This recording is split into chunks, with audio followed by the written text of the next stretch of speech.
ହେଇଥାଅ ତମେ ପଛେ ଯେତେ ବଡ଼ ଧନୀ ଏ ଦୁନିଆ ଚାଲୁଥାଉ ତମ କଥା ମାନି। ଆଜ୍ଞା ହେଇଥାଅ ତମେ ପଛେ ଯେତେ ବଡ଼ ଧନୀ ଏ ଦୁନିଆ ଚାଲୁଥାଉ ତମ କଥା ମାନି।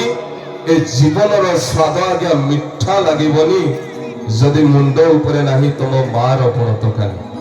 ଯଦି ମୁଣ୍ଡ ଉପରେ ନାହିଁ ତମ ମାର ପଣ ତକାନି। ସେଥିପାଇଁ ତ ଆଜ୍ଞା କୁହନ୍ତି ପିତା ମାତା ଠାରୁ ବଡ଼ କେ ଦେବତା ସରଗ ରାଇଜେ ନାହିଁ।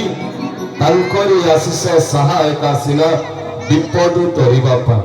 ଆଜ୍ଞା ବାପା ମା ମାନଙ୍କୁ ଯୋଉମାନେ ଭଲ ପାଆନ୍ତି ଆଜ୍ଞା ହୃଦୟରୁ ଆଜ୍ଞା ଗୋଟେ ଜୋରଦାର କରତାଳି ଭକ୍ତିର ସହିତ ଦେବେ ଆଜ୍ଞା।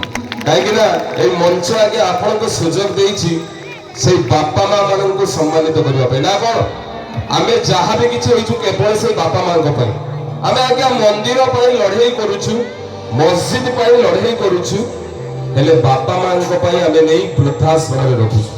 ଥରେ ଆଜ୍ଞା ଚିନ୍ତା କରନ୍ତୁ ଆମ ଗ୍ରାମରେ ବୃଦ୍ଧାଶ୍ରମ ଆଜ୍ଞା ନିଶ୍ଚିତ ରୂପେ ରହୁଛି କିନ୍ତୁ ଆଜ୍ଞା ଭଗବାନଙ୍କୁ ପ୍ରାର୍ଥନା କରିବା ପାଇଁ ସେତିକି ଆଜ୍ଞା ରହୁନାହିଁ। ଏଉଠୁ ଆଜ୍ଞା ସ୍ପଷ୍ଟ ଭାବେ ପ୍ରମାଣିତ ହେଉଛି ବାପା ମା ମାନଙ୍କୁ ଆଜିର ଦୁନିଆରେ କେତେ ଆଜ୍ଞା ଭକ୍ତି କରୁଛନ୍ତି।